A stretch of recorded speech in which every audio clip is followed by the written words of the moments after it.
கிறிஸ்து இயேசுக்குள்ளான உங்கள் அனைவருக்கும் சமாதானம் உண்டாவதாக. இன்றைய தியானத்திற்காக எடுத்துக்கொள்ளப்பட்ட வேத வசனம் அப்போஸ்தலர் 12:5.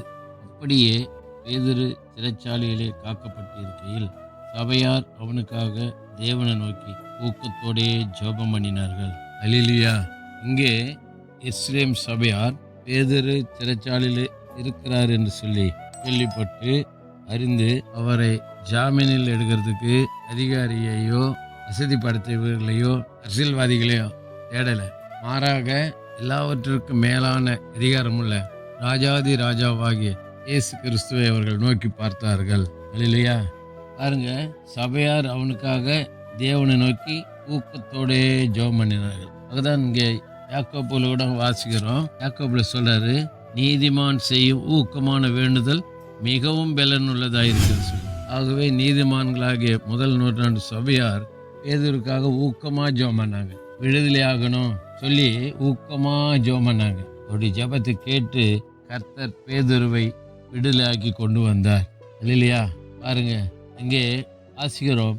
அப்போஸ்தலர் 12:12 அவன் இப்படி நிச்சயித்து கொண்டு மார்க் என்னும் பேர் கொண்டு யோவானுடைய தாயாகிய மரியாள் வீட்டுக்கு வந்தான். அங்கே அநேகர் கூடி ஜெபம் பண்ணி கொண்டிருந்தார்கள். ஜெபத்தை உடல விடுதலையாகி வர வரைக்கும் அவங்க ஜெபித்து கொண்டே இருக்கிறாங்க. எப்படி ஜெபித்துன்னு இருக்கிறாங்க? ஊக்கமாய் ஜெபம் பண்ணின்னு இருக்கிறாங்க. ஆகவே அவருடைய ஊக்கமான ஜெபத்திற்கு கர்த்தர் பதில் கொடுத்து அங்கே பார்க்குறோம். அங்கே தூதனை அனுப்பி பேதுருவை விழாவிலை தட்டி எழுப்பி 1ஆம் காவல் 2ஆம் காவல் கடந்து அங்கே ஜெபம் பண்ணுற வீட்டுக்கு போயிட்டு நிற்கிறார். இல்லையா?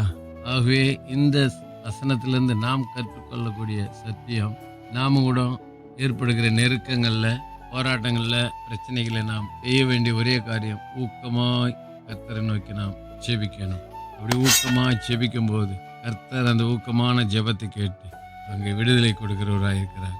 அன்றைக்கு மாத்திரமல்ல, இன்றைக்கும் விடுதலை கொடுக்கிறவராயிருக்கிறார். அவர் நேற்றும் என்றும் மாறாதவர். அவருடைய வார்த்தைகளும் மாறாதவைகள். ஆகவே எருசலேம் சபையாரை போல நாம ஊக்கமாய் ஜெபிப்போம், வெற்றி பெறுவோம். கர்த்தர் நம்மை ஆசீர்வதிப்பாராக. ஜெபம் பண்ணுவோம். இயேசுக்கு நல்ல தகப்பனே, இந்த நாளில் கொடுத்த நல்ல வார்த்தைக்காக நன்றி. ஊக்கமாக ஜெபிக்கணும்னு சொல்லி கற்றுக் கொடுத்த சத்தியத்துக்காக நன்றி அப்பா. ஒருவேளை இது வரைக்கும் நாங்கள் ஊக்கமாக ஜெபிக்க விட்டாலும் இனி முதற்கொண்டு நாங்கள் ஊக்கமாக ஜெபிக்கிற பிள்ளைகளாய் மாறும். இயேசுவின் நாமத்தில் ஜெபிக்கிறோம் நல்ல பிதாவே, ஆமென். நம்முடைய கர்த்தரும் ரட்சகருமாகிய இயேசு கிறிஸ்துவின் கிருபையிலும் அவரை அறிகிற அறிவில் வளருங்கள். அவருக்கு பொழுதும் என்றென்றைக்கு மகிமை உண்டாவதாக. நம்முடைய கர்த்தராகிய இயேசு கிறிஸ்துவின் கிருபை உங்கள் அனைவரோடு கூட இருப்பதாக.